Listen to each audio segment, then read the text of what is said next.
Es un placer estar nuevamente con ustedes, representantes de instituciones financieras de América Latina. Bienvenidos a esta tercera conferencia. El día de hoy tendremos un tema muy interesante. Veremos la transformación digital, los conceptos, las experiencias que están detrás de ellos, los factores que impulsan la transformación digital. Tenemos dos expositores: Daniela Gurrea, directora general de GeneWorld de México, y Cristian Palma, consultor en Banca de Desarrollo de Chile.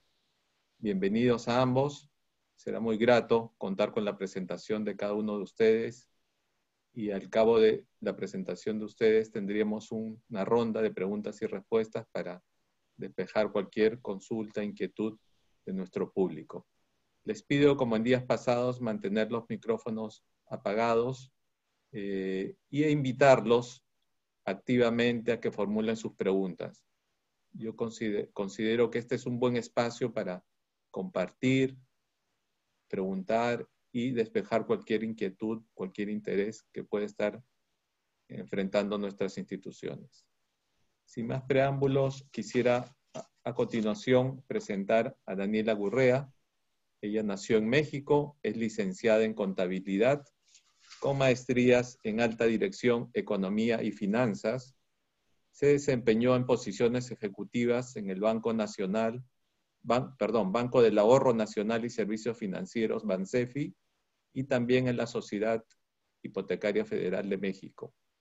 Y desde hace 4 años desempeña la función como directora general de GeneWorld en México.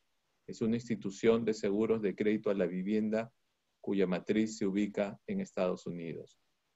Bienvenida, Daniela. Muchas gracias por aceptar nuestra invitación. Estaremos brindándote todo el apoyo y muy atentos a tus comentarios y experiencias que nos vas a compartir. Adelante, por favor. Gracias, Javier. Muchas gracias, Javier. Hola, buenas tardes a todos. Es un placer estar aquí con ustedes platicando de transformación digital, sobre todo en esta época. Muchas gracias a LIDE por la invitación y bueno, voy a empezar directo al tema, ¿no? Hablar de transformación digital el día de hoy en medio de esta crisis de COVID es algo muy actual, ¿no?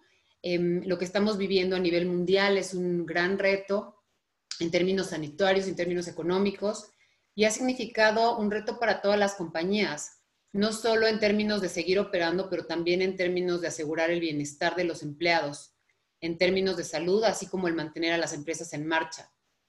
Estamos enfrentando una crisis de una magnitud, una crisis económica de una magnitud que yo creo que ninguno de nosotros hemos visto. Y es por esto que la banca de desarrollo en cada uno de los países que hoy están aquí representados tiene un reto muy importante hacia adelante. El rol que cada uno de ustedes puede jugar en transitar la crisis y establecer la reactivación económica es fundamental.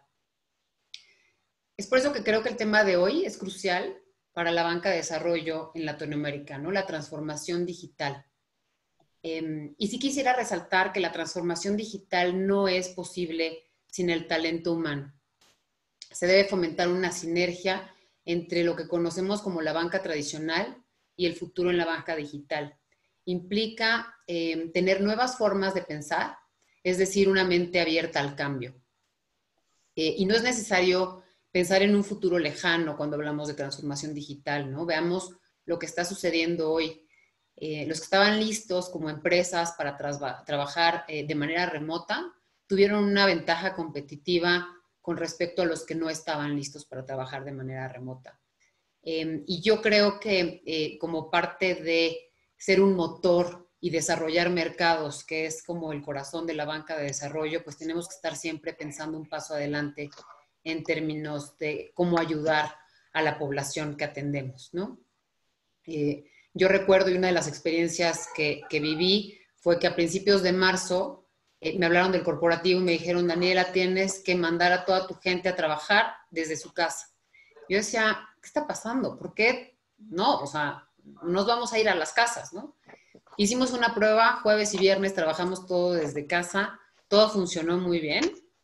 y de repente a la semana siguiente, 4 días después, todos trabajamos desde casa, no hay duda, y ya nadie regresó a la oficina. Llevamos 4 meses trabajando desde casa, pero porque la tecnología que hoy tiene la empresa nos lo permite. Es como si estuviéramos trabajando en la empresa, ¿no? No hay ninguna diferencia. Hablamos en términos de flexibilidad, ¿no? Y fue lo primero que transmití a mi equipo. ¿Cómo vamos a ser flexibles en esta crisis? ¿Y por qué tuve la oportunidad de ofrecer flexibilidad?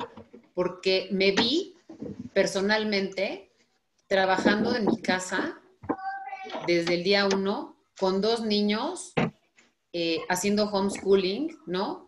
Con un esposo que no pudo dejar de ir a la oficina.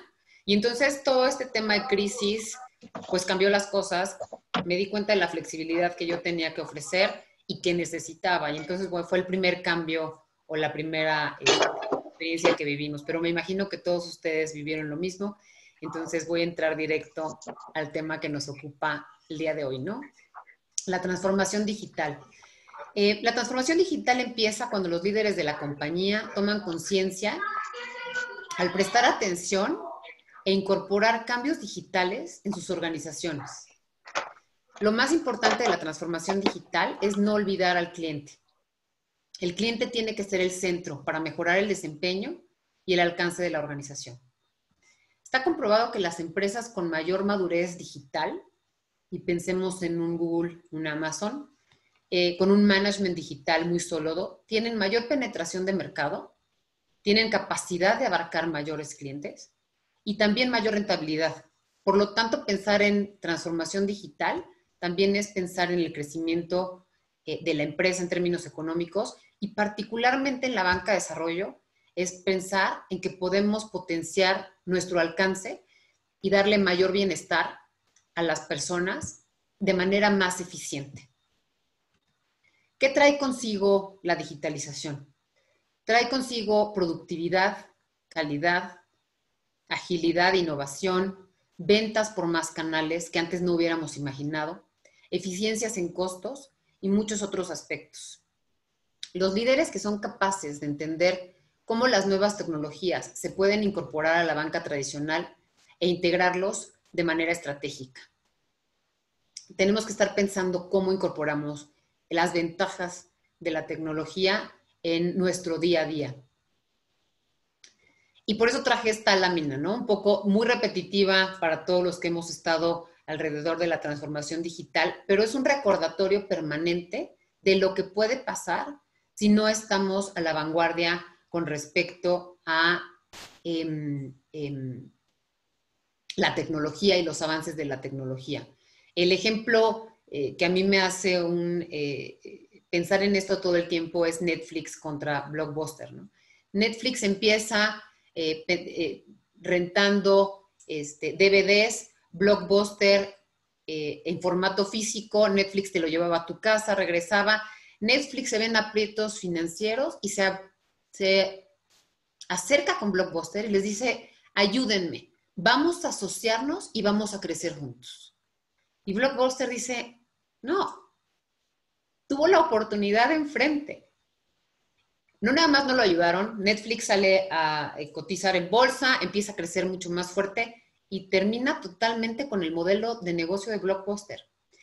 Netflix es un caso que puedes ir analizando ya en el día a día. Les estoy hablando esto de 1997, 1999, pero el día de hoy, 2 años atrás, Netflix hizo temblar a los grandes estudios productores de películas. ¿Por qué? Porque se dio cuenta que parte de lo que ofrecía era el contenido y el contenido se los daban otras empresas y esas otras empresas empezaron a ser muy celosas de compartir información con Netflix o los contenidos con Netflix y empezaron a establecer costos fuera de lugar y dijo Netflix, ¿qué tengo que hacer para quitarme estas trabas de enfrente? Pues empezar a hacer contenidos. Y hoy tenemos a un Netflix con presupuestos billonarios año con año para producir contenidos. Otros 2 ejemplos que quiero compartir en esta lámina, bueno, pues el que todos conocemos, Kodak. Pero a lo mejor todos pensamos en Kodak, desapareció por la cámara digital. No sé si todos ustedes saben, pero Kodak creó la cámara digital. Lo tenía en las manos. pero su modelo de negocio, su cultura organizacional no le permitió capitalizar ese invento que había creado, ¿no? Y Nokia, que bueno, pues no pudo cambiar su sistema operativo de celulares y perdió mercado. Pero bueno, ya hablando de transformación digital, tenemos 3 áreas clave dentro de que tenemos que aprender o que tenemos que tomar en cuenta para la transformación digital, ¿no? Los modelos de negocio, que es cómo genera dinero la compañía utilizando la lógica y los modelos de negocio con la economía digital, o desarrollando nuevos modelos combinados. La experiencia de usuarios, ofreciéndoles más productos y servicios, pero sobre todo ofreciéndoles una mejor experiencia, incorporando todos los canales de contacto, y las operaciones de la compañía, que tiene que ver cómo se modifican los procesos y cómo se preparan a las personas y a los equipos internos para la transformación digital. La transformación digital se refiere a transformar o mejorar las tecnologías tradicionales. Hoy todos, la mayoría de los bancos tenemos un ERP, tenemos CRM, pero bueno, ¿cómo los vamos mejorando? O cualquier otra tecnología utilizada en procesos internos que pueda ser automatizada para prestar un mejor servicio. En lo que vamos desarrollando en la presentación, piensen en su día a día y piensen qué les gustaría ver de cambio tecnológico en cada una de las cosas que ustedes llevan a cabo, ¿no? Pero también se refiere no nada más a mejorar esos procesos, sino cómo incorporamos las nuevas tecnologías digitales. ¿Todos ustedes usan redes sociales? ¿Para qué las usan? ¿Para socializar con amigos o le están sacando un provecho para llegar a sus clientes? El tema de Big Data, macrodatos o inteligencia de datos. ¿Qué está pasando detrás del uso de los móviles que yo pueda estar recabando de información para generar un mejor producto, ¿no? Entonces, lo que tenemos que pensar es cómo cambiamos la manera de hacer negocios a partir de la incorporación de la tecnología. Dentro de esta lámina, lo que les quiero presentar son los pasos para el éxito en la transformación digital.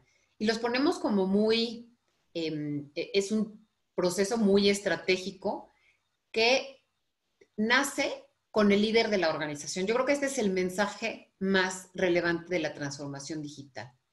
Si ustedes no tienen al líder de la organización comprometido con la transformación digital, va a ser muy complicado, porque implica recursos, implica un cambio de mentalidad, implica patrocinio por parte del líder de la organización. En términos de banca de desarrollo, pongo el caso particular de México.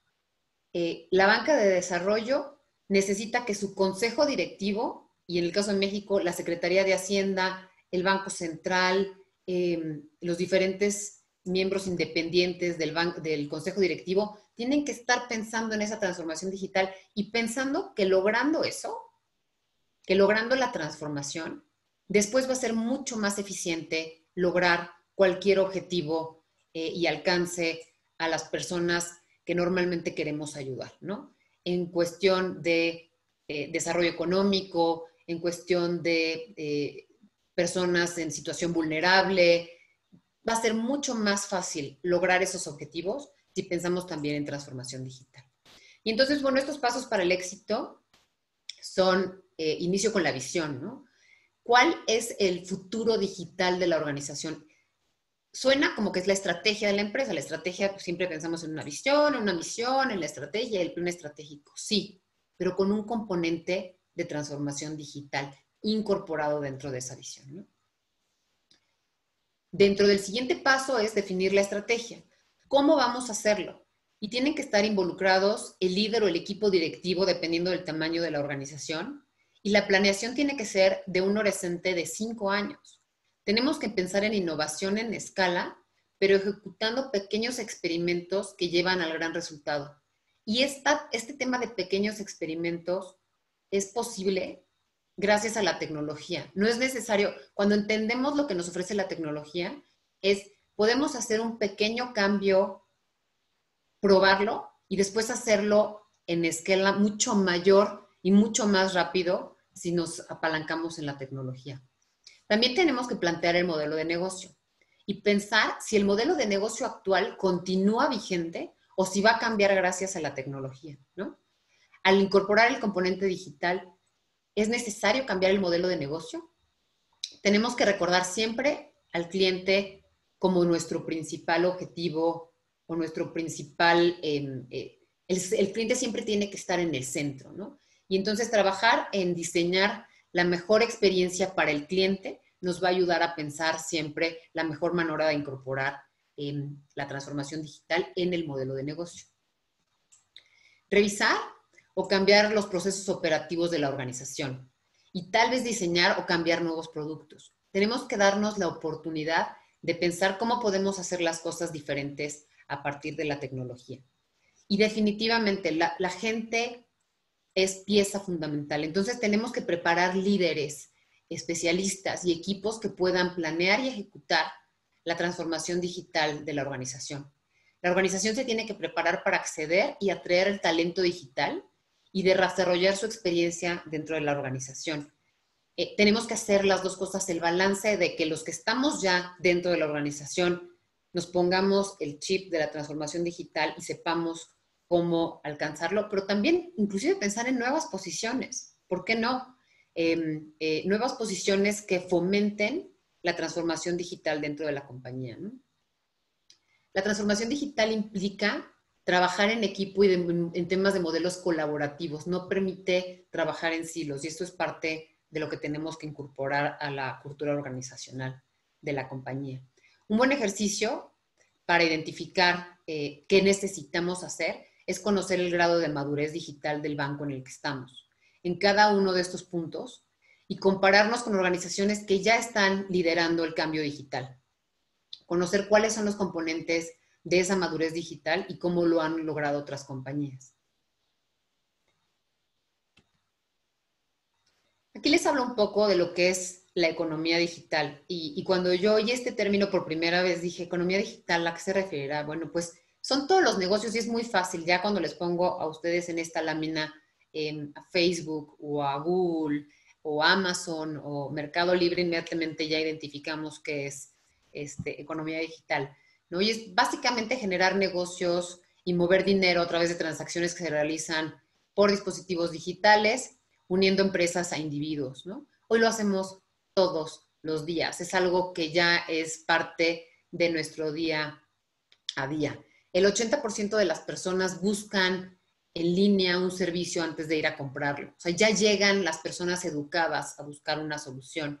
Y esto lo tenemos que incorporar en la banca de desarrollo como para decir, a ver, mi cliente va a llegar a lo mejor ya con información previa. Y entonces yo ya tengo que ser más que un vendedor de un servicio, un asesor de un servicio, ¿no?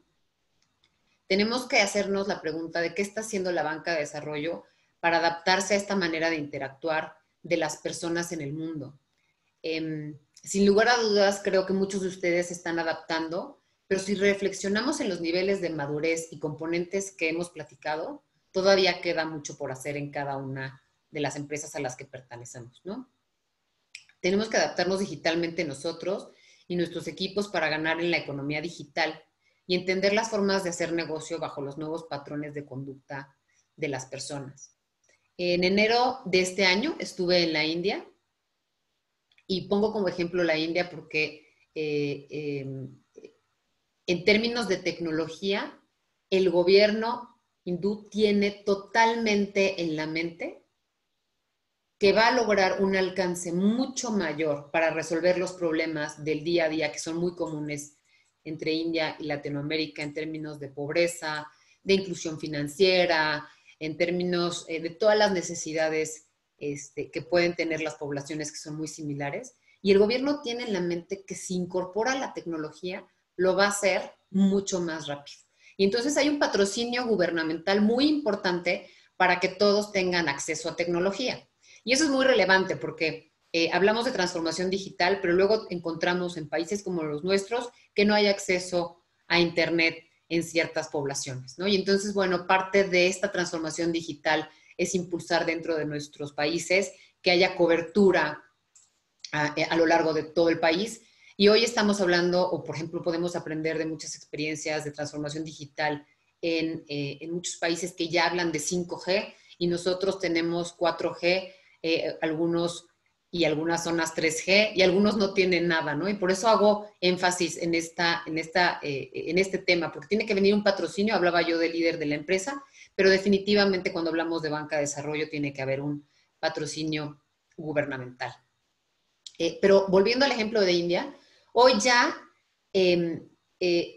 esos pequeños tuk-tuks, que son estos pequeños taxis en India, ya están en Uber, ¿no? O sea, tú ya puedes pedir un tuk-tuk en Uber. El chofer ya está conectado. Fuimos a zonas de pobreza extrema para conocer situaciones y circunstancias y cómo podemos adaptar nuestros negocios a llegar a esos segmentos, que es muy relevante en la banca de desarrollo. Y era impresionante. La señora, ¿qué les tengo que decir a ustedes? Ustedes conocen muy bien estos problemas, pero la señora buscando el día a día, la alimentación del día a día, pero conectaba su celular todos los días. ¿Cómo le podemos sacar ventaja a que todas las personas ya tienen un celular? ¿Y cómo les podemos ayudar a educarse, a salir de esa pobreza extrema, a transformando digitalmente nuestro banco y poder tener ese acceso a las personas más necesitadas e incluirlas financieramente en nuestro país? Me sorprendió muchísimo el avance de India en términos digitales y espero, no conozco o no he estado muy relacionada con sus países en los últimos 3 años, pero creo que todos tenemos desde la banca de desarrollo esa obligación de estar tecnológicamente al día para ofrecer mejores soluciones de manera eficiente, ¿no? En México se ha intentado y hemos estado también transformando, por ejemplo, desde Bansefi, lo comentaba yo con Javier, en Bansefi este tema de llegar a dar subsidios y dar dinero a poblaciones lejanas, pues es muchísimo más fácil en vez de estar transportando costales de dinero para realmente repartir el dinero, entregar el dinero en una tarjeta, en una aplicación móvil y que dentro de una población muy pequeña, a lo mejor la tienda principal de la población, que a lo mejor es lo más evolucionado, se vuelva el banco de ese pequeño poblado y entonces todo el mundo empieza a generar una economía totalmente diferente, ¿no? Es un ejemplo de lo que podemos hacer si nos transformamos digitalmente. En esta lámina, bueno, enseñarles nada más este tema de madurez digital, que es muy relevante entender dónde estamos, definir un indicador que nos va a mostrar en un momento determinado cómo nos encontramos y así poder medir avances y hasta dónde podemos llegar. Y aquí les pongo 4 términos de nivel de madurez digital y también nivel de liderazgo a lo largo de la organización. Los digital beginners, que a lo mejor pueden tener internet, pueden tener un ERP, pero no tienen nada más, no tienen una cultura digital, no tienen un plan digital incorporado. Y los digerati, ¿no? Este término nuevo que se está utilizando como para definir a estos expertos tecnológicos, que además de tener incorporada la cultura digital, van pensando todo el tiempo en digital. En medio tenemos a los fashionists que pueden tener esta mente y van captando las nuevas modas digitales, pero no necesariamente tienen un liderazgo incorporado en ese sentido, o los que son más conservadores, que tienen un liderazgo en torno a lo digital, pero todavía les falta incorporar otras técnicas, ¿no? Y entonces, ¿qué se mide? Pues para poder mejorar en términos digitales tenemos que definir, medir el estatus con respecto a la estrategia unicanal y si se utiliza, ¿no? Si tenemos realmente al cliente en el centro y todos giramos alrededor del cliente. Esto es una forma de ver si estamos realmente maduros digitalmente, ¿no? Si tenemos información del cliente en tiempo real, si usamos o no la información que está en la red y la analizamos en el momento, ¿no? En el día a día. Con respecto a productos y servicios digitales, se mide si la compañía tiene un plan de revisión y reformulación de productos o si se cuenta con una estrategia de desarrollo de productos digitales y cuál es su grado de avance. En términos de operaciones, la organización trabaja de forma colaborativa, Tienes diferentes expertos en diferentes áreas relacionados con el conocimiento digital. Tenemos metodologías ágiles que se pueden cambiar. En términos de infraestructura, nos tenemos que preguntar, ¿tenemos conocimientos suficientes? ¿Existe tecnología disponible para el negocio que queremos hacer? ¿O tenemos algún desarrollo interno que vaya en camino a resolver la problemática que estamos viendo? ¿Qué proveedores o qué socios puedo tener en el proceso? ¿Todos tienen acceso a móvil o acceso a red? ¿Cuánto se vende a través de Internet? ¿Cuánta información le doy a mi cliente a través de mi página o a través de redes sociales o a través de mecanismos digitales? ¿Qué tanto marketing se hace online? ¿Están incorporando la nube? ¿Se hace data analytics? ¿Qué estamos haciendo con respecto a la infraestructura, ¿no? ¿En dónde estamos? Y por último, el conocimiento de las personas dentro de la organización, ¿no? Desde la pregunta básica, si todos en mi organización usan Internet o son creadores de Internet, qué conocimientos o habilidades digitales tienen, si son expertos en tecnologías de la información o tenemos graduados en ciencia y tecnología, en ingeniería o en matemáticas, qué porcentaje de cada grupo cuenta la compañía y qué vamos a hacer, ya que nos medimos, qué vamos a hacer hacia adelante, ¿no? Y entonces ya sé en dónde estoy con todas estas preguntas que les estoy compartiendo, a dónde quiero llegar. Los invito a reflexionar qué otras preguntas se pueden hacer para incorporar su propio nivel de medición en cada uno de los bancos en los que están. Pongan como, por ejemplo, cuando empezó la pandemia, ¿podían todos los que están en su banco trabajar desde casa? ¿Tenían todas las herramientas necesarias para hacerlo? ¿Y qué tenemos que hacer, por ejemplo, para llegar ahí, ¿no? ¿Pude seguir teniendo interacción con todos mis clientes sin ponerlos en riesgo porque los tenía que ver?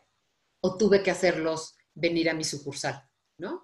Este tipo de preguntas hoy la pandemia nos permite hacerlas y nos permite poner ese énfasis en las discusiones de planeación para estar mejor preparados hacia lo que viene, ¿no? Tenemos que recordar, priorizar y definir qué factores en el corto y en el mediano plazo se van a tomar en cuenta, ¿no? Cuando pensamos en transformación digital, tenemos que innovar en escala, pero ejecutando pequeños experimentos. Ya les decía, permite hacer pequeños experimentos que lleven al gran resultado. Estas pruebas o estos pequeños experimentos nos dan muchísima información y muchísimo conocimiento para adaptarnos hacia adelante, ¿no? Y es importante mantener motivados a los equipos en la transformación digital. Entonces es importante pensar en quick wins, ¿no? Tener grandes éxitos, pequeños éxitos, hacer mucho énfasis en esos éxitos para seguir motivando a la gente y motivar a la gente en términos de colaborar y moverse en términos digitales, ¿no?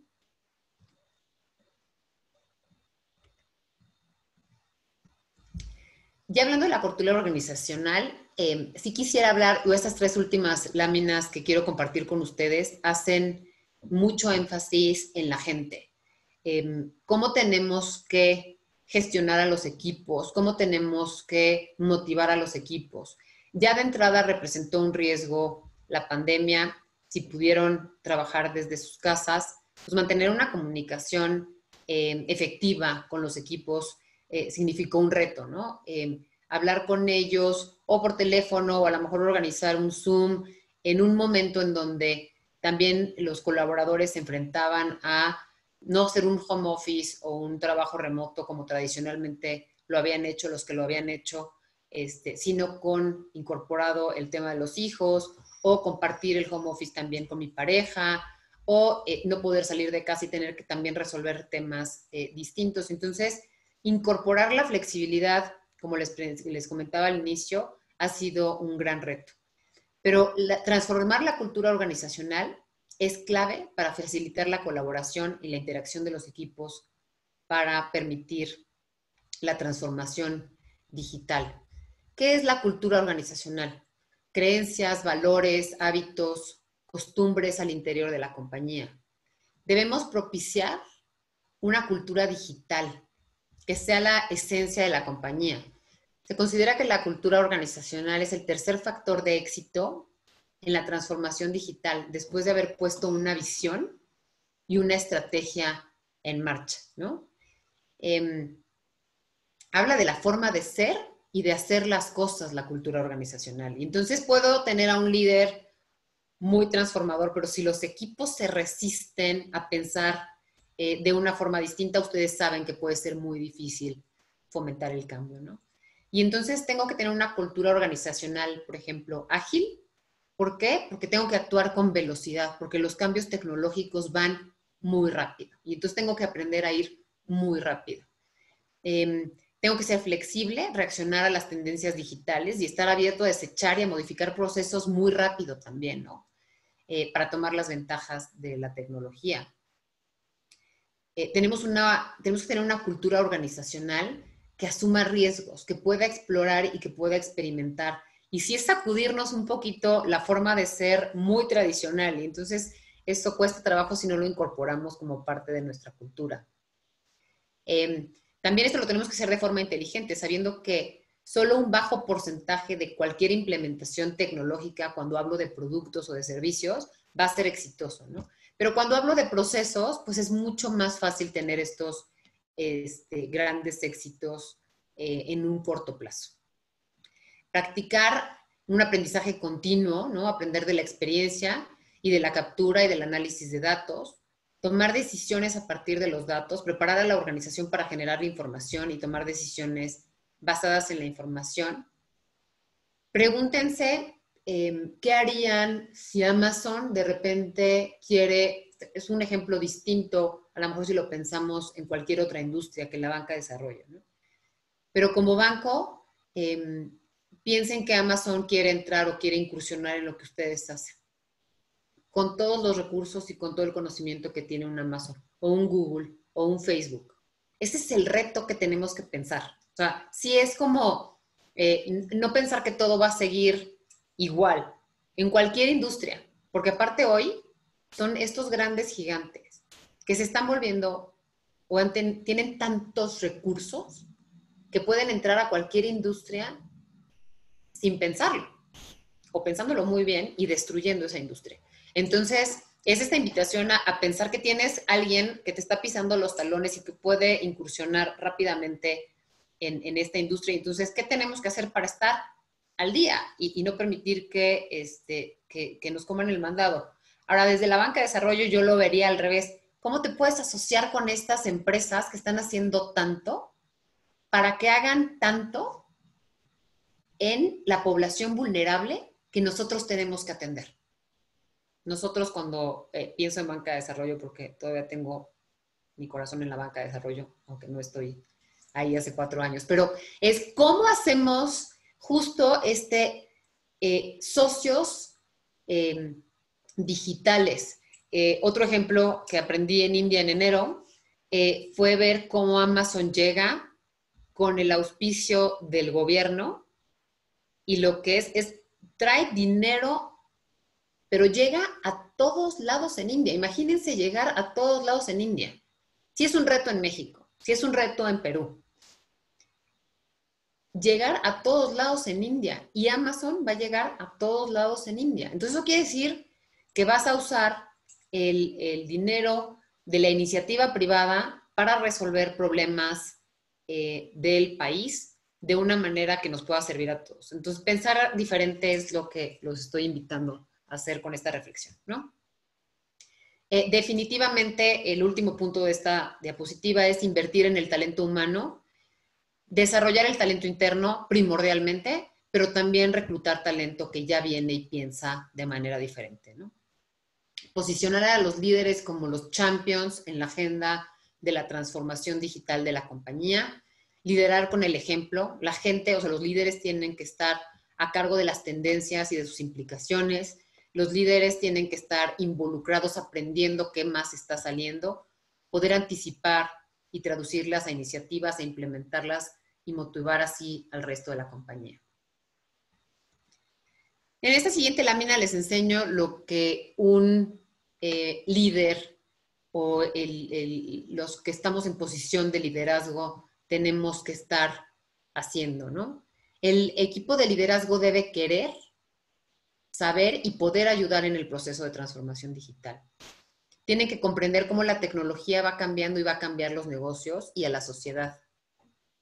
El líder de la organización, ya se los dije, el CEO, tiene que llevar la bandera de la transformación digital si realmente se quiere lograr un cambio y un impacto en los equipos, ¿no?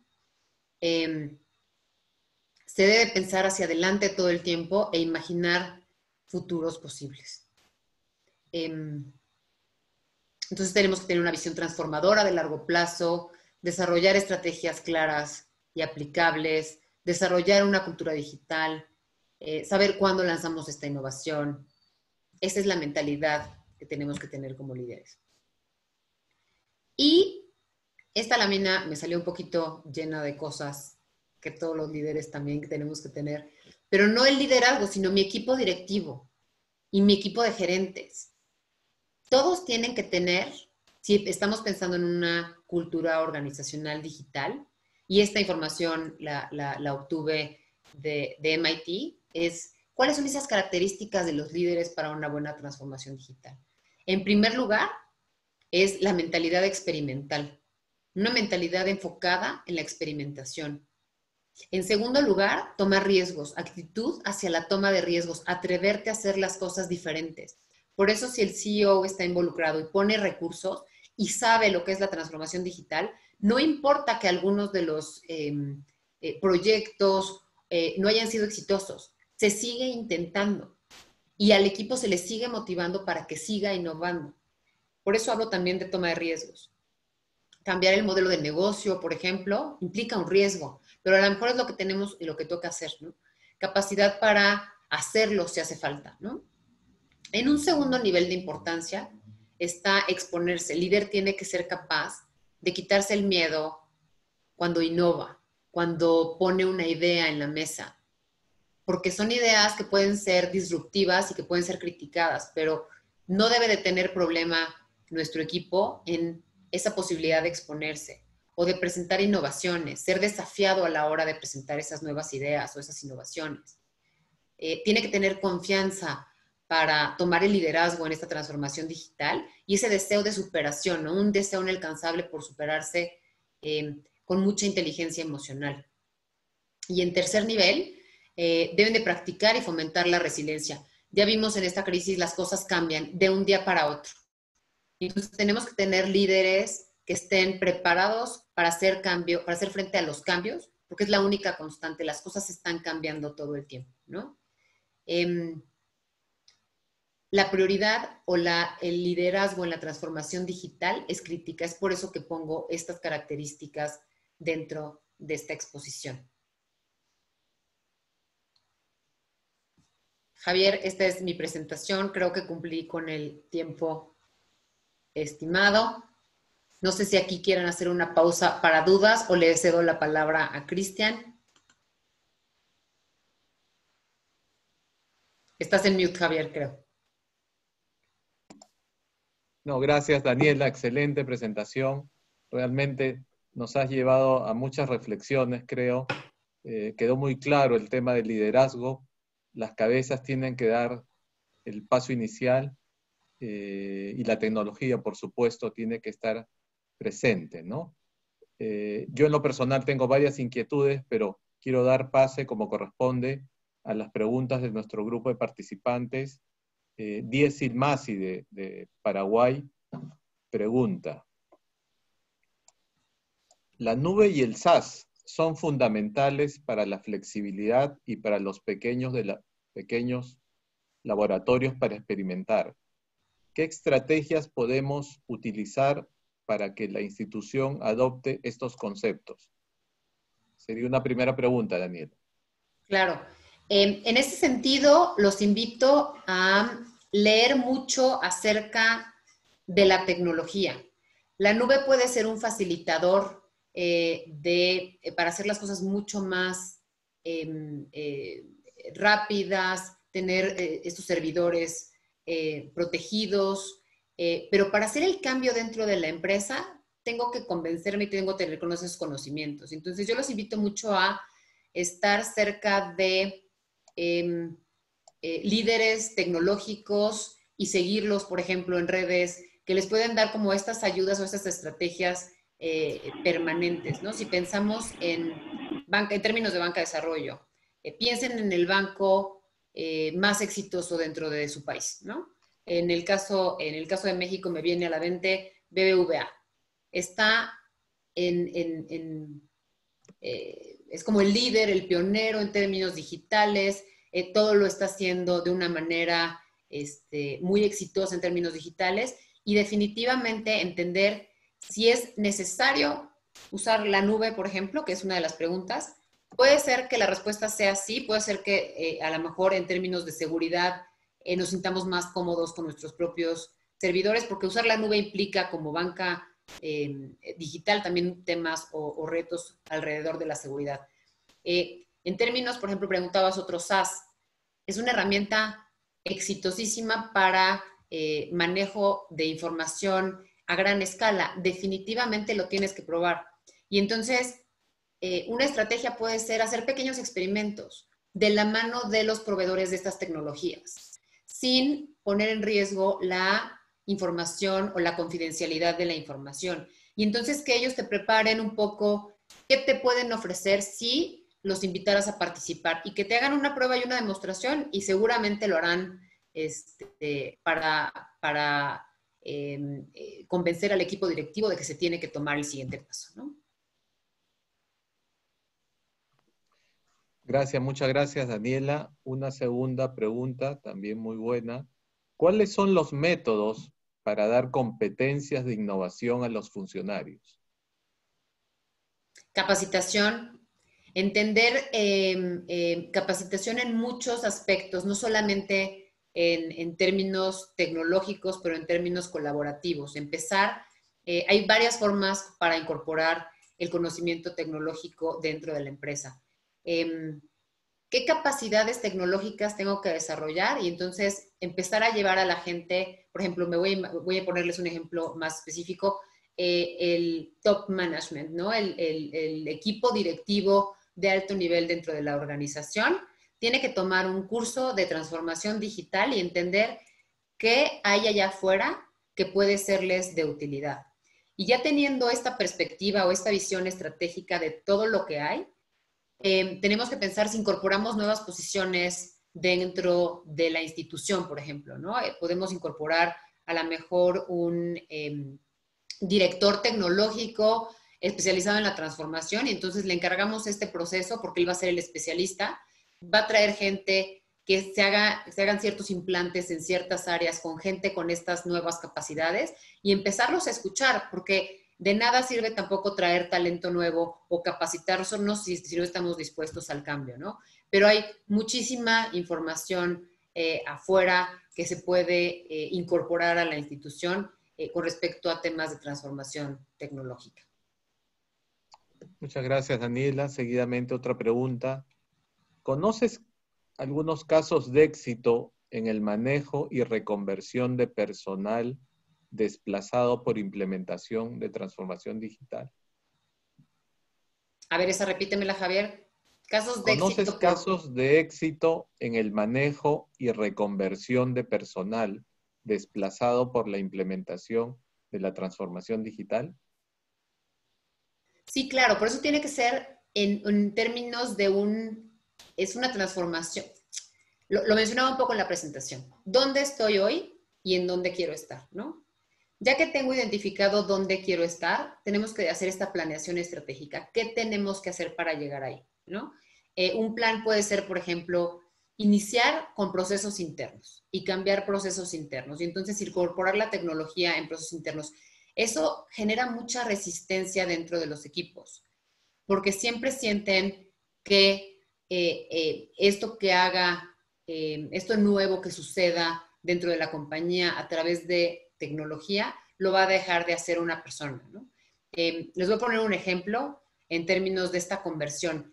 Vendedores, por ejemplo, o sí, vendedores, ¿no? Cuando tú eres una empresa tradicional, todos tus vendedores tienen incentivos para vender mucho más y entonces mientras más clientes capten, pues les vas a dar estos incentivos de ventas, por ejemplo, ¿no?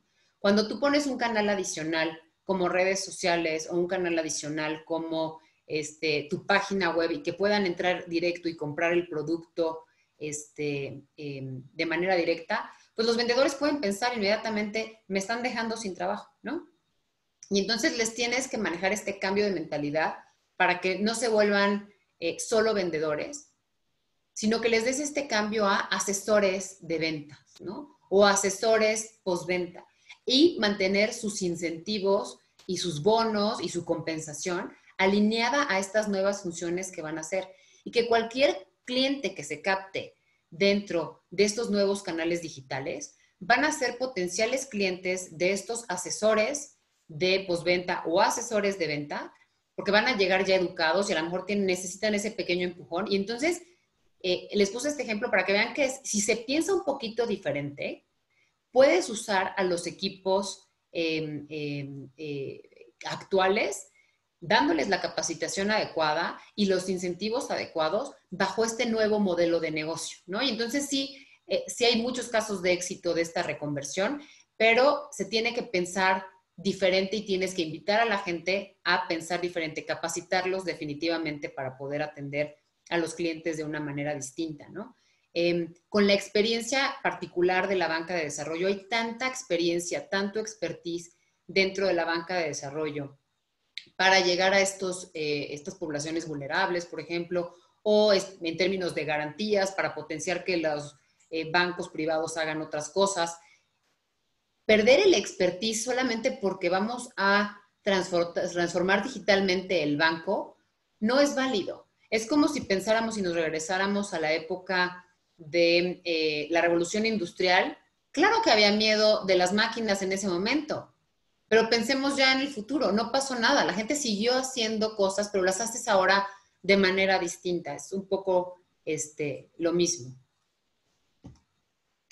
Muy bien. Gracias, Daniela. Otra pregunta.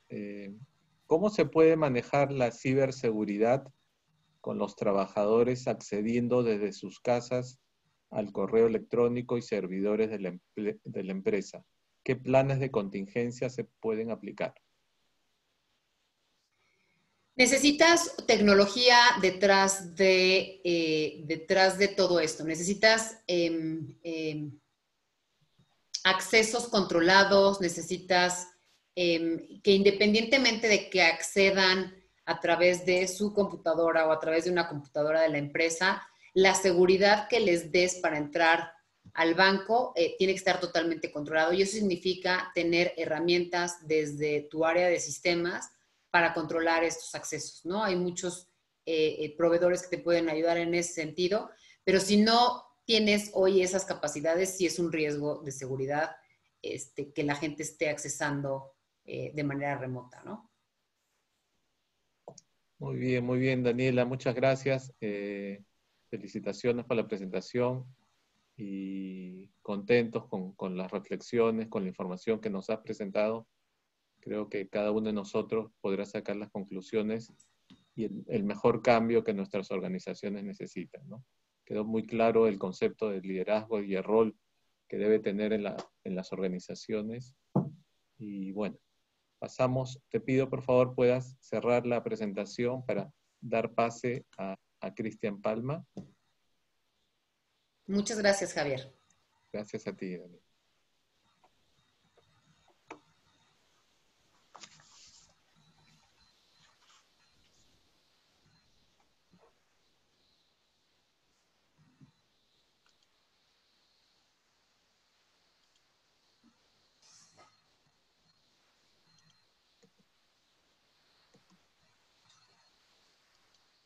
Antes de dar el uso de la palabra a Cristian, permítame por favor presentarlo. Cristian nació en Chile, es ingeniero agrónomo, economista y cuenta con una maestría en economía. Es consultor en temas de políticas públicas e instrumentos financieros de banca de desarrollo. Fue gerente de intermediación financiera de la Corporación de Fomento de la Producción, Corfo, y también consultor del BID. Posee amplia experiencia en la gestión estratégica de instituciones públicas y privadas en el ámbito regulatorio y de prestación de servicios. Muy agradecidos, Cristian, por aceptar la invitación de ALIDE. Encantado de que nos acompañes en esta tercera jornada de conferencias y tienes el uso de la palabra y te escucharemos con mucha atención. Bienvenido y adelante, por favor. Muchas gracias, Javier, por tu intermedio. Un cariño a todos los amigos de ALIDE, que hace tiempo que no los veo, hace un par de años ahí que tuvimos un trabajo en conjunto con algunos temas institucionales. Y a renglón seguido, obviamente, saludo a todos los participantes en esta conferencia. Para mí es un agrado estar nuevamente en contacto, aunque sea a través de este espacio virtual, con todos y cada uno de ustedes. Mi presentación va a tomar, quizás sin quererlo, uno de los slides que nos mostraba Daniela, que tiene que ver en qué estamos y hacia dónde queremos llegar, este camino que tiene un desafío enorme hacia el mediano y largo plazo, y ese camino ha sido un tanto acelerado por las condiciones actuales en las que estamos operando en la gran mayoría de los países de la región, en donde la virtualidad, el paso a un escenario digital ha sido más bien a un tranco más forzado, probablemente, del que teníamos presupuestado. Se ha digitalizado bastante las operaciones en las instituciones financieras de desarrollo, la banca sobre todo, pero todavía nos falta mucho por abordar y mi presentación se centra fundamentalmente en eso, en cómo ha sido este proceso de cambio desde lo presencial a lo virtual. Y quiero partir haciendo una pequeña reflexión que tiene que ver con la realidad de las instituciones financieras, yo diría hasta el siglo pasado, que no es hace muchos años atrás, donde probablemente todos tenemos claridad de que las instituciones financieras funcionan en un ámbito de confianza entre las partes que intervienen, la institución financiera propiamente tal, y nuestros clientes o los clientes de las instituciones financieras. Y el tema de la presencialidad es una característica que tiene bastante data en la industria financiera. Si nos acordamos de las películas del oeste, nos acordaremos que el gerente del banco atendía a los clientes que llegaban de manera presencial, y esa figura no cambió durante una buena cantidad de años, y hasta hace no mucho tiempo atrás. Y yo diría que hoy día todavía sigue siendo la realidad en muchas instituciones financieras de desarrollo, en donde el ámbito de la confianza, el conocimiento del cliente sigue siendo un factor muy, muy relevante. Y pongo algunos ejemplos aquí en el primer slide, que es el caso del INDAP, Instituto de Desarrollo Agropecuario en Chile, que cumple una función de banca de desarrollo en el ámbito rural, donde las oficinas regionales y provinciales que tiene el instituto, que como digo es un banco de desarrollo que además hace un componente de transferencia tecnológica, tiene mucho de atención presencial a los clientes. No solamente por el hecho de que en la parte rural, no solamente en Chile, sino que en muchos países de la región, la penetración de Internet es bastante más escasa. Y por lo tanto, hacer negocios, solicitar créditos, se hace aún mucho en esa relación personal entre los actores. Otro caso que pongo aquí es el de banca de microempresas del Banco Estado de Chile, que tuvo su origen fundamental hace, yo diría, unos 15 años atrás, con una fuerte relación de conocimiento de clientes, con una metodología en donde se hacía levantamiento de ¿cómo se llama?, ingresos y gastos por la cultura de la informalidad que caracterizaba buena parte de los clientes de la banca de microempresas, y que hubo esa necesidad de capturar información respecto de su situación financiera para efecto de evaluar no solamente la capacidad de pago sino también la disposición de pago, el willingness to pay, de los microempresarios que empezaron a trabajar con esta recién creada banca de microempresas hace 15 años atrás. Y otro caso que pongo ahí es el de las sociedades de garantía recíproca en Italia, que tienen la característica de ser cooperativas, en donde nuevamente el tema del conocimiento, de la relación personal entre los ejecutivos y los clientes, en este caso de la sociedad de garantía recíproca, requiere o requería un nivel de presencialidad mucho mayor que el que uno podría esperar a propósito de una estrategia como la que nos plantea Daniela, que tiene un componente de virtualización que hoy día falta por consolidar. Entonces, el tema es cómo podemos enfrentar este proceso de virtualización, que hacia allá vamos, esa es la realidad del mundo, y en Latinoamérica y en el Caribe estamos todavía en un paso intermedio en esto que Daniela hablaba de dónde estamos y hacia dónde vamos.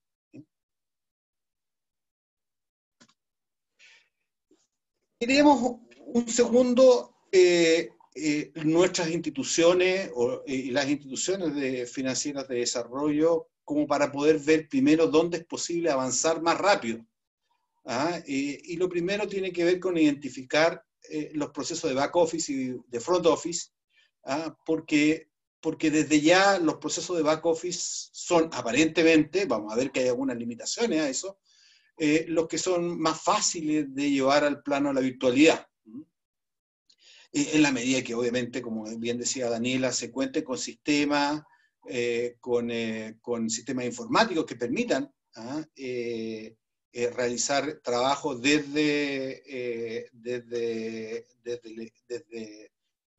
o realizar teletrabajo, mejor dicho, usar la palabra correcta, pero esos sistemas requieren, y alguien consultaba ahí hace un momento a propósito de la exposición de Daniela, requiere de estándares de seguridad, que nos haga tener la seguridad que lo que estamos haciendo desde la virtualidad cuenta con ¿cómo se llama?, con un estándar que cumpla con los requerimientos del regulador. Y pongo ahí la experiencia de la banca en Chile porque la banca nuestra, desde ya hace una cantidad importante de años, yo diría que unos 10 años por lo menos, permite hacer operaciones de transferencia de recursos a través de Internet, sin la presencia, sin cheque. Hoy día es muy raro que alguien pague con cheque en Chile, pero sin embargo los cargos en las cuentas corrientes que se hacen con estos mecanismos de firma electrónica simple, para ponerlo en concepto correcto, no tenían hasta hace unos mayo de este año, junio de este año, no tenían ningún tipo de resguardo frente a actuaciones dolosas de terceros que intervinieran en el flujo de transferencias entre las cuentas corrientes o los productos financieros y terceras personas. Un dato que salió en la prensa hace algunos años atrás, unos 10 años atrás, un ejecutivo del área informática de un banco en Chile, un banco muy importante, robó la base de datos de clientes con sus claves, y muchos de ellos terminaron con cargos en cuentas corrientes por transferencias no realizadas por ellos, y el banco en algunos casos repuso los recursos y en otros casos no lo hizo. Y enfrentó las demandas correspondientes, y esa situación en términos del resguardo de los recursos de los clientes quedó hasta, como decía, mayo o junio de este año en una suerte de limbo jurídico, porque la normativa no establecía ningún tipo de resguardo respecto del cliente, y los bancos en Chile empezaron a hacer negocios vendiendo seguros para proteger las cuentas corrientes, las cuentas vistas, de operaciones fraudulentas que terceros hicieran sobre los sistemas electrónicos del banco, lo que resulta bastante curioso porque si es que yo estoy vendiendo un servicio financiero que consiste en resguardar tus activos financieros y administrarlos sobre la base de tus instrucciones, y me roban los recursos que tú me entregaste en custodia, yo tenga que pagar al banco para que me reponga, tengo que pagar una prima de un seguro, para que me reponga esos recursos si es que alguien interviene en los sistemas del banco. Eso resulta bastante curioso. Y hasta en mayo-junio de este año recién salió que la banca se opuso, porque fue al Tribunal Constitucional para pedir la inconstitucionalidad de la norma, no lo logró obviamente, trató de bloquear esta normativa que en la actualidad permite que los terceros afectados, es decir, los clientes de los bancos, tengan derecho a la reposición a más tardar dentro de los siguientes 10 días hábiles de la totalidad de los recursos que han sido expoliados de sus cuentas corrientes, sus cuentas vistas, etcétera, por actuaciones fraudulentas. Y recae ahora en el banco el ejercicio penal sobre las mafias que pueden haber intervenido sus propios sistemas para lograr transferir esos recursos. Antes de la promulgación de la ley, era el particular, el cliente, quien tenía que demandar a estas mafias por estafa, por robo, y con esa presentación en los tribunales, a renglón seguido podía solicitar que le pagara el seguro y le devolviera los recursos que le habían sido extraídos de sus cuentas.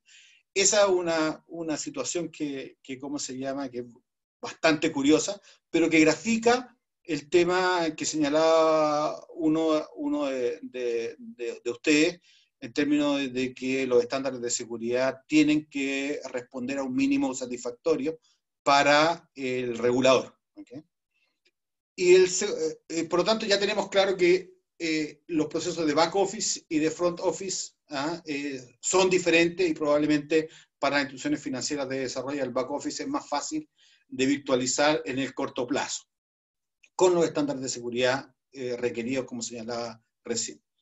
Y lo segundo se relaciona con algo que tiene que ver con los estándares de seguridad y que tiene que ver con las facilidades, con el uso de protocolos de encriptación y firma de documentos valorados o títulos ejecutivos para respaldar las operaciones de crédito que gestionan las instituciones financieras de desarrollo. Es decir, yo puedo virtualizar el back office, puedo eventualmente en algunas instituciones virtualizar el front office, pero esta es una operación comercial, una operación que requiere un respaldo en términos de títulos de documentos valorados y títulos ejecutivos, que necesitan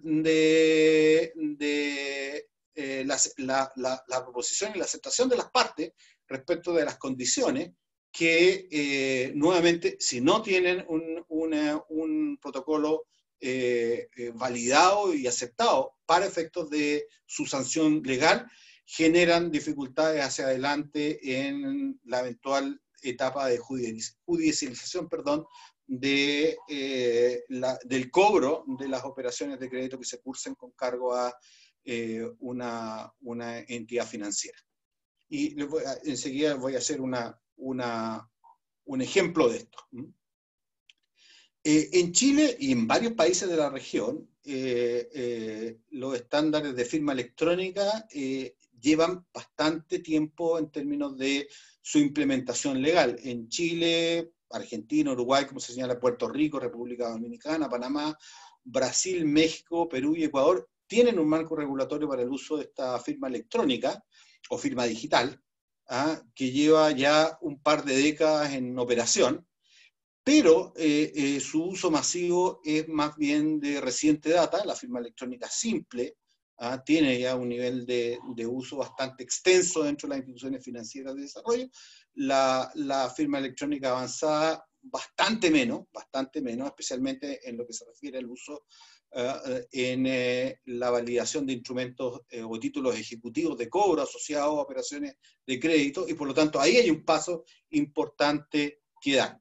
En el caso chileno y en varios países de la región, el sector público empezó liderando el uso de la firma electrónica en procesos administrativos, pero en el ámbito privado y de instituciones financieras todavía va un paso atrás. Como señalé, en el caso específico de la firma electrónica simple para transacciones, para transferencias, desde cuentas vistas, cuentas corrientes, a otras cuentas corrientes, otras cuentas vistas, incluso a instrumentos de inversión, ya tiene un nivel de uso bastante extenso, pero lo que se refiere a operaciones de crédito todavía sigue siendo bastante restrictivo.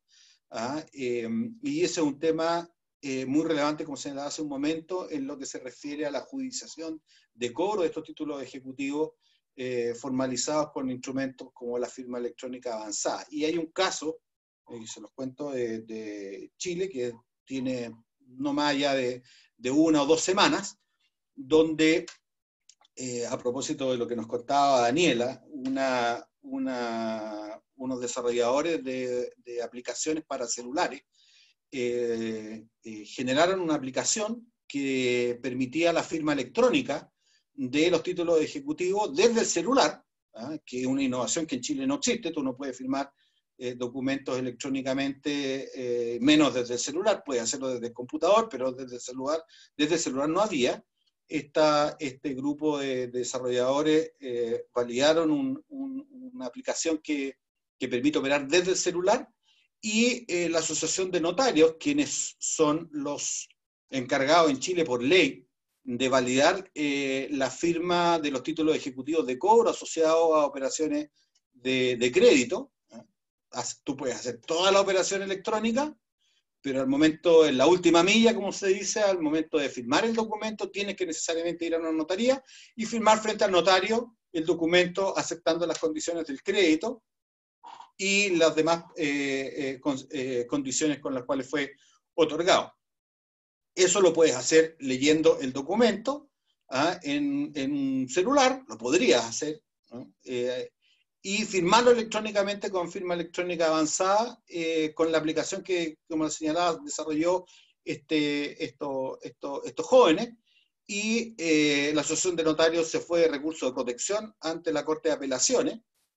Obviamente la Corte de Apelaciones le dio la razón a la Asociación de Notarios diciendo que era ilegal firmar electrónicamente un título ejecutivo de cobro porque no había manera de validar que quien estaba haciendo la firma electrónica avanzada desde el celular o desde el computador era quien decía hacer, y por lo tanto declaró ilegal el uso de este aplicativo, de esta aplicación para celulares, para firma electrónica avanzada. El caso escaló a la Corte Suprema, y la Corte Suprema resolvió en los mismos términos de la Corte de Apelación, y por lo tanto sigue siendo en Chile, con este fallo de que no tiene más allá de una semana, obligatorio la concurrencia del cliente ante el notario para firmar un título ejecutivo que materializa una operación de crédito, por ejemplo, entre otras operaciones financieras que requieren la firma del cliente con la aceptación de las condiciones con las cuales se cursó la operación. Eso en los tiempos actuales parece de un rezago en términos del uso tecnológico que es bastante curioso, por decirlo de alguna manera. Y por lo tanto ahí es desconocer una de las características que tiene la firma electrónica, que tiene que ver con la... Y esto está normado, eso es lo curioso, porque la norma en Chile recoge los requisitos que debe tener la firma electrónica avanzada, de autenticación, integridad y no repudio. Eso está establecido. Lo curioso es que tú puedes hacer incluso toda una operación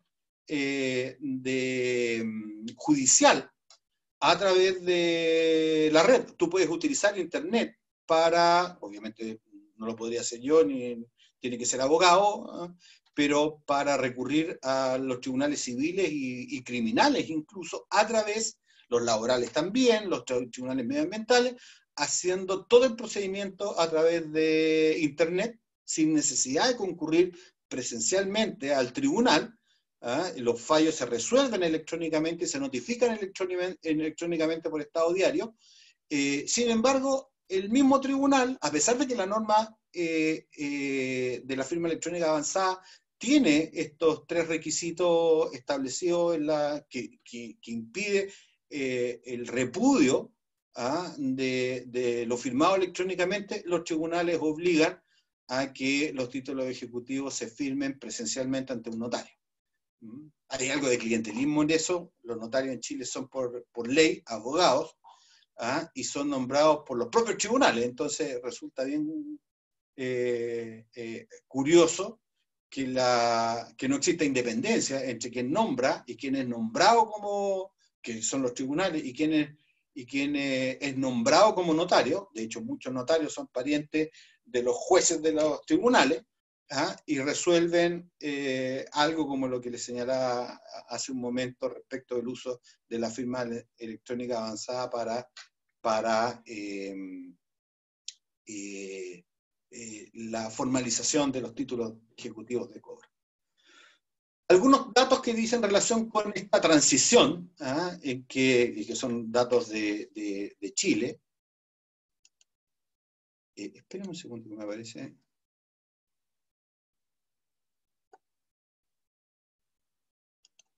Perdón. Algunos datos de la transición a propósito de lo que está pasando en Chile y lo que ha ocurrido durante este periodo en que nos encontramos ya desde hace unos 2 meses en cuarentena, no podemos salir de la casa, y esto ha forzado a muchas empresas a transitar desde el espacio presencial al virtual. Y aquí hay unos datos importantes o interesantes. La Asociación Chilena de Seguridad, a través de una encuesta que hizo hace un par de semanas atrás, el 95,3% de las empresas en Chile se ha ido a la modalidad de teletrabajo, ¿no? Pero de ese 95,3% de empresas que han transitado hacia la virtualidad desde marzo, donde se declara la pandemia en Chile, pero aún no la cuarentena para la totalidad de las comunas, como ocurre hoy día a nivel nacional, el 81,3% recién adoptaron medidas de virtualización a partir de la crisis sanitaria. Es decir, este es un fenómeno bastante reciente. Y una encuesta realizada por Corfo hace también un par de semanas atrás, solamente un 20% de las empresas en Chile se considera con un manejo intermedio hacia arriba en términos de la digitalización de sus procesos con este nuevo esquema de trabajo. Y ese es un tema sumamente relevante que tiene que ver con que, a pesar de que Chile, junto con otros países de la región, tiene un historial de terremotos y de catástrofe bastante seguido, la elaboración de planes de contingencia es bastante menos extendida de lo que uno esperaría para un país como Chile, que tiene este historial de catástrofes bastante notable.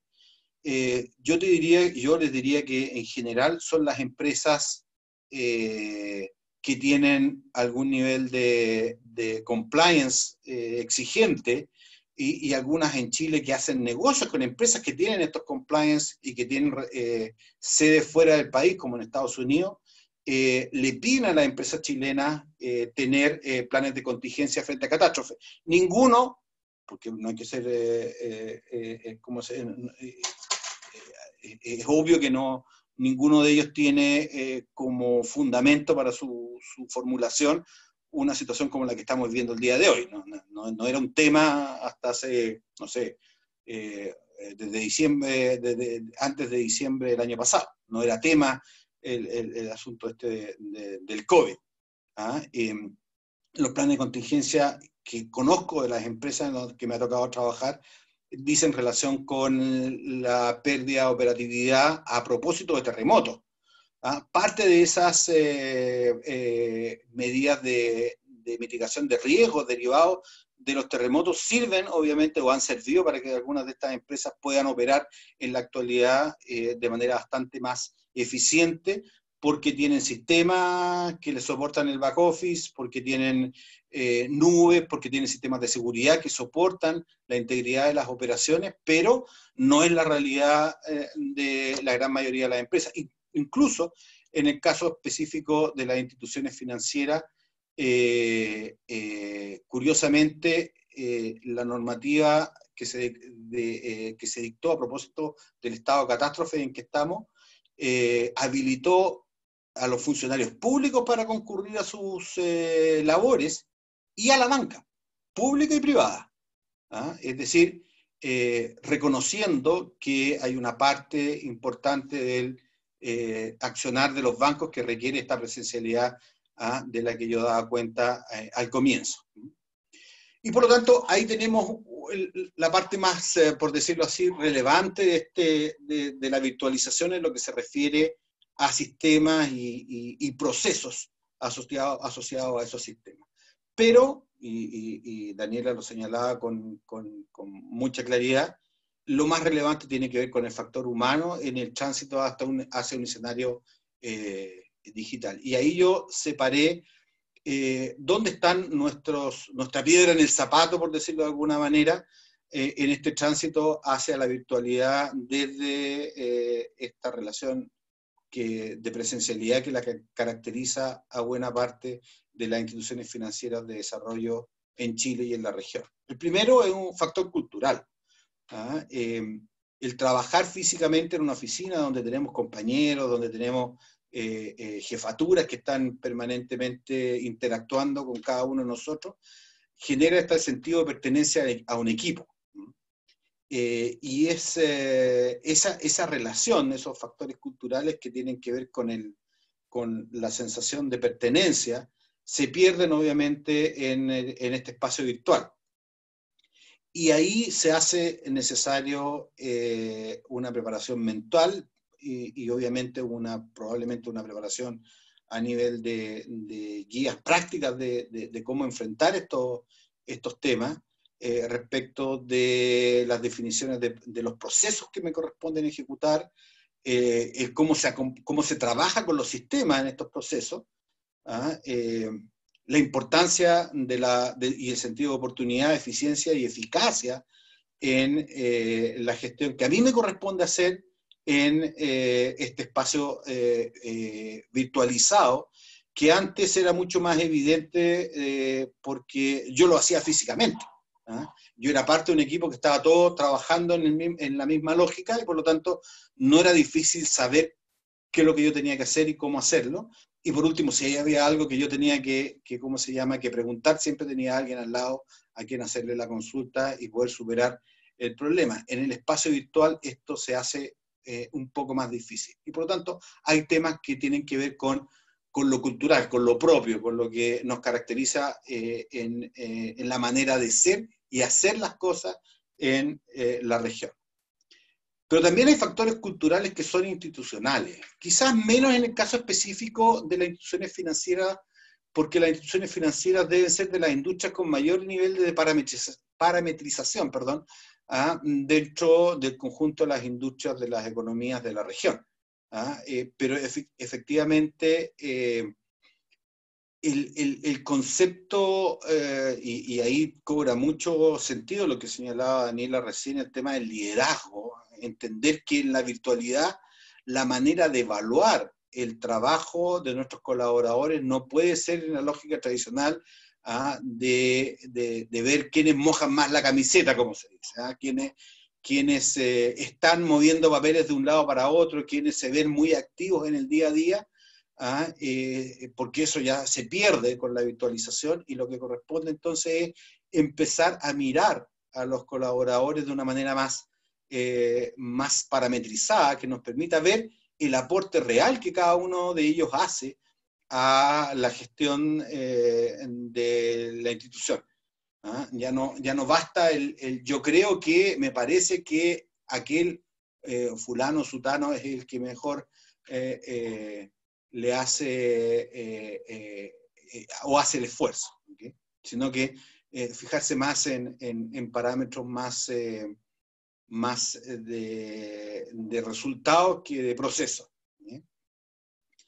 Y finalmente, y este es el último slide, es como factores asociados al recurso humano, es los factores económicos.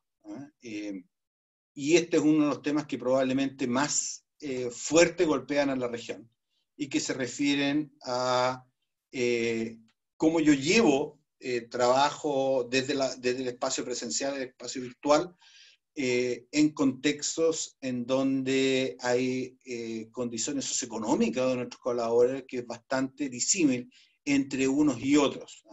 Y aquí hay varias preguntas que hay que contestarse, hay que hacerse y a la vez contestarse. ¿Cuántas familias cuentan con la facilidad de infraestructura para destinar un espacio a funciones laborales que antes realizaban físicamente en la oficina? Mirado desde la lógica de la oficina, yo estaba en eso en mi condición de gerente general de una empresa hasta hace pocos días atrás, y claro, uno lo mira desde la lógica de la empresa y uno dice, miren, la verdad es que este tipo de trabajo virtual nos ahorra una buena cantidad de metros cuadrados de oficina. Sí, pero el tema es que tú lo estás trasladando, esos metros cuadrados de oficina, a la casa de tus colaboradores. El tema es, ellos tienen ese espacio en su casa como para dedicarlo a un trabajo de oficina. El tema de las coberturas de las redes de internet en las comunas o municipios donde viven nuestros colaboradores. Un dato, en Chile, la región metropolitana, que es la más grande en términos de población y de aporte al PIB, tiene 52 comunas. De esas 52 comunas, 30 tienen una cobertura levemente superior al 50% de los habitantes con acceso a redes de internet. Ese es un número muy duro, que nos habla de precariedad en términos del acceso a internet, para efecto de que nuestros colaboradores puedan, trabajando desde su casa, acceder a los sistemas de la empresa y trabajar con la normalidad del caso. Lo otro es viable trabajar desde la casa cuando hay condiciones de hacinamiento o realidades familiares muy complejas, casos muy reales. Un colaborador que tenía yo, él no podía, tenía 7 hijos, no podía trabajar en la casa, y él lo que hacía todos los días es que se iba a la casa de su mamá, que vivía relativamente cerca de ella, para poder trabajar en la virtualidad, porque no lo podía hacer en su casa por condiciones muy particulares. Pero eso tiene distintas derivadas que hacen muy complejo el abordaje del trabajo virtual. ¿Para qué decir? Señalaba hace un rato, la realidad de los clientes de INDAP, que viven en zonas rurales y que tienen dificultades no solamente en términos de acceso a Internet, sino que otras tantas dificultades que tienen que ver con cómo se llama, con cómo acceder a los instrumentos que en este caso ofrece el instituto. Entonces, hay una serie de preguntas que tenemos que abordar para que los avances que tenemos en materia de sistema, en materia de seguridad de estos sistemas, en materia de uso de tecnología de seguridad y firma electrónica, etcétera, que se pueden implementar, porque ahí no hay que inventar la rueda está inventada. El tema es cómo pasamos entonces al segundo componente, que es el factor humano, el tema de saber hacer. Es decir, cómo le enseño a mis colaboradores a trabajar y los apoyo en trabajar desde la virtualidad, pero lo segundo es cómo la infraestructura de ellos, la infraestructura tecnológica de las comunas donde residen y los factores económicos les permiten a ellos operar con esto que parece ser un cambio que llegó para quedarse. 1.000.000 de gracias. Muchas gracias, Cristian. Interesante tu presentación. Invito a nuestro grupo de participantes a formular sus preguntas, por favor. Una pregunta para ti, Cristian, que llega de Mauricio. ¿Cuál crees que sea el esquema de trabajo más probable en el escenario post-COVID? Yo creo que el tema de la virtualización del back office va a ser una realidad que probablemente llegó para quedarse, ¿ah? Por lo menos en buena parte de las instituciones financieras de desarrollo. Yo creo que en el caso chileno, por lo menos, todavía hay un componente de duda importante en lo que se refiere al front office, o sea, en todo lo que es atención directa al cliente. Ahí nos falta mucho por avanzar, mucho. Especialmente en esto que llamo la última milla, que es el tema de la formalización de las operaciones crediticias, donde en Chile, por lo menos, estamos todavía un paso atrás importante en términos de la virtualización de esa etapa, de esa última parte. Muchas gracias, Cristian. Invitamos a los participantes a formular sus preguntas, por favor. Y entre tanto, yo quisiera retomar lo que mencionaste del liderazgo, y también Daniela lo hizo en su presentación. ¿Qué hacer, digamos, qué pueden hacer las instituciones cuando ese liderazgo quizás no está presente? ¿O cómo propiciar más bien iniciativas desde otras gerencias intermedias para que la transformación digital, digamos, no sea solo del líder principal de la organización, sino que pueda emerger desde las capas inferiores? Creo que la transformación digital puede ser impulsada por distintos actores. ¿Cuál es tu opinión al respecto, Cristian? Yo tengo la percepción de que evidentemente tomar casos de éxito ayuda mucho. En Chile existe solo un banco que tiene la totalidad de sus operaciones virtualizadas, que es una filial del Banco de Crédito de Inversiones, que es una banca virtual donde la totalidad de sus operaciones se ha hecho desde hace ya bastante tiempo, única y exclusivamente a través de Internet y del celular. No tiene sucursales. Y es un ejemplo que hoy día hay varios bancos que están mirando con detalle, porque es una manera de operar que hoy día le has dado éxito, y por lo tanto, si yo estuviera en esa condición donde la jefatura o el CEO de mi institución no tiene esa mirada estratégica, es mostrarle a él cómo es posible tomar esos ejemplos y seguir una línea, porque al final la competencia te va a terminar quitando clientes si no eres capaz de subirte al carro. Sí, sí, efectivamente es importante, además de presentar el ejemplo, impulsar, ¿no?, desde esas gerencias el cambio y ser conscientes de esa competencia en los mercados. Invitamos nuevamente a los participantes a formular sus preguntas.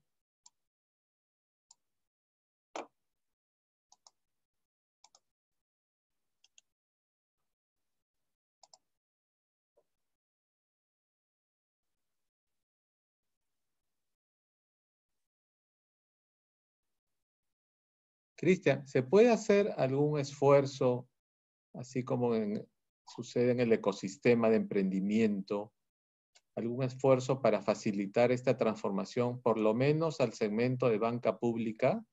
Me refiero en términos de abaratar este proceso de transformación, abaratar la incorporación de tecnología o tener una tecnología compartida, si es que el factor que está impidiendo un mayor aceleramiento de la transformación provenga de la escasez de recursos o financiamiento para desarrollar la tecnología. ¿Cómo ves esta posibilidad de crear un uso compartido de tecnología para que se masifique más y no sea tan costoso para una entidad pública? Yo creo que a nivel de banca lo veo difícil. A nivel primero porque estamos hablando de empresas de tamaño grande, que difícilmente es justificable públicamente el destinar recursos públicos para facilitar algo que debiesen enfrentar con recursos que la banca tiene. ¿Ah? Pero a nivel del segmento de empresas, incluso financieras, ¿ah? De tamaño medio, como puede ser la industria del factoring, ¿ah? Del confirming, sí se puede trabajar en socializar estrategias de ese tipo, a través de consorcios, probablemente en el ámbito tecnológico, que les faciliten el acceso común a sistemas que hoy día están disponibles, que probablemente requieren alguna adaptación para la industria financiera, pero que faciliten espacios compartidos de tecnología. Y por el otro lado, por el lado de los usuarios, todo lo que sea políticas públicas orientadas a la ampliación de la cobertura en la red, a lo que le llaman la iluminación, ¿ah? De zonas que tienen dificultades de acceso a Internet porque no son de interés de negocios para empresas privadas. Ahí hay mucho que se puede hacer. ¿Ah? Hay varias iniciativas de ese tipo que tienen en algunos casos auspicios del propio INDAP, ¿ah? De Corfo, han habido alguna experiencia en esa línea, que lo que buscan hacer es extender la cobertura de Internet hacia zonas que tienen, ¿cómo se llama?, dificultades de acceso. Muy bien, Cristian. Te agradecemos por tu participación. Gracias por los conceptos, las reflexiones y las experiencias que nos has comentado sobre las entidades públicas en Chile. Quisiera formular una pregunta si estuviera Daniela en línea. Tania Puente nos Aquí pregunta. estoy, sí. Gracias, Daniela. Una pregunta de Tania Puente para ti. ¿Cuál es tu opinión de que se pueda dar una transformación digital en la banca de desarrollo del gobierno mexicano? Pues yo creo que es posible. Yo creo que inclusive en épocas donde la restricción presupuestal existe y en donde entendemos que hay prioridades de distintas magnitudes dentro del gobierno, existe la posibilidad, justo por el nivel de eficiencia y el nivel de alcance que puede tener una transformación digital, en beneficio de la propia institución. Lo importante, como decía Cristian, es saber vender esa nueva idea al equipo directivo. Yo creo que el patrocinio por parte de la Secretaría de Hacienda en México siempre va a ir de la mano de generar nuevas ideas para lograr alcanzar a la población vulnerable o atender las necesidades no atendidas.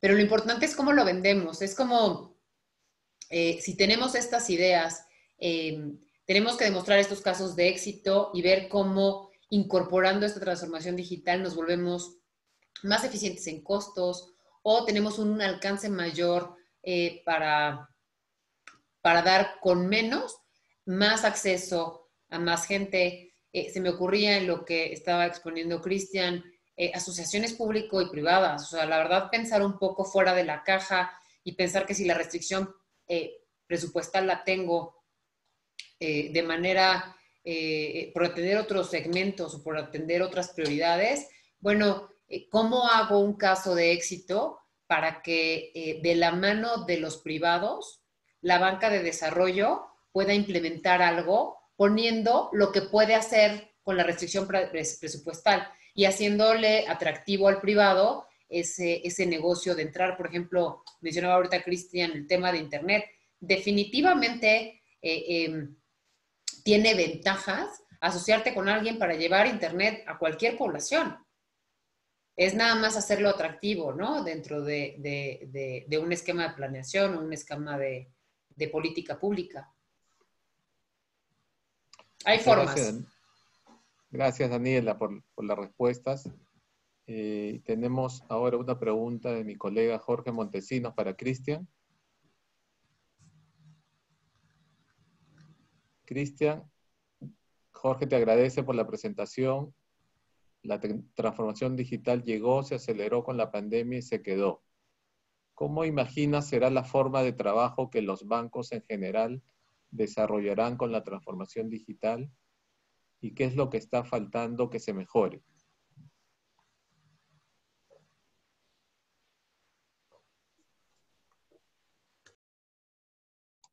Cristian, ahí Estás en mute.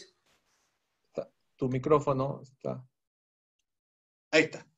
Como señalé hace un momento, yo tengo la percepción de que el back office sí se puede virtualizar, probablemente mucho más allá de lo que estaba virtualizado previo a la pandemia, porque ya está en la práctica, trabajándose en esa modalidad desde en Chile por lo menos desde el 18 de marzo de este año.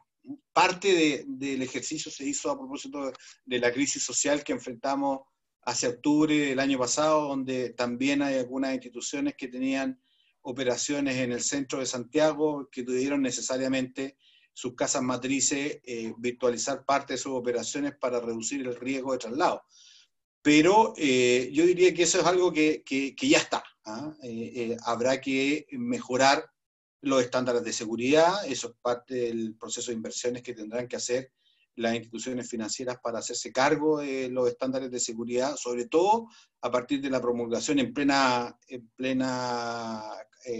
pandemia y en estado de cuarentena de la normativa que los obliga a hacerse responsables de las fallas de seguridad de su sistema.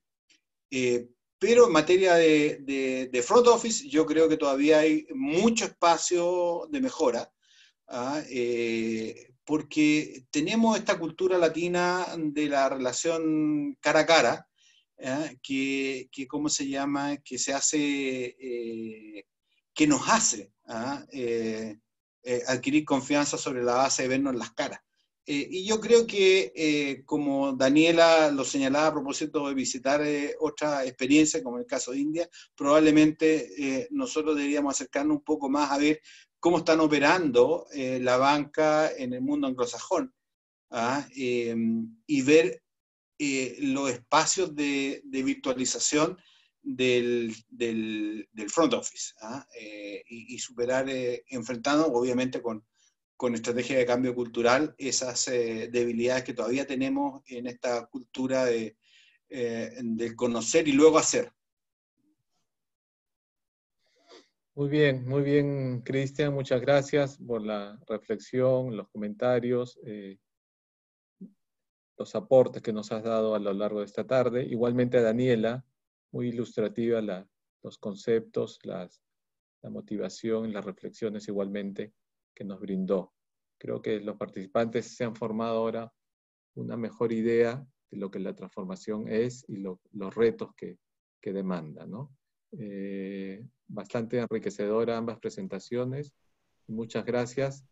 Damos por culminada la conferencia de esta tarde, la penúltima que estaba programada.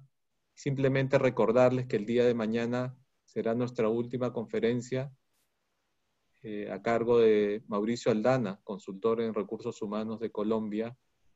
Mauricio nos ofrecerá el tema liderazgo resiliente del talento humano para la recuperación de la competitividad.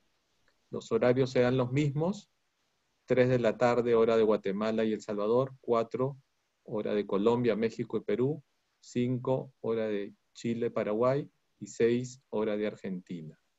Y al final, luego de la presentación de Mauricio Aldana, tendremos una mesa redonda en la cual intercambiaremos algunos interrogantes que serán planteadas por el moderador.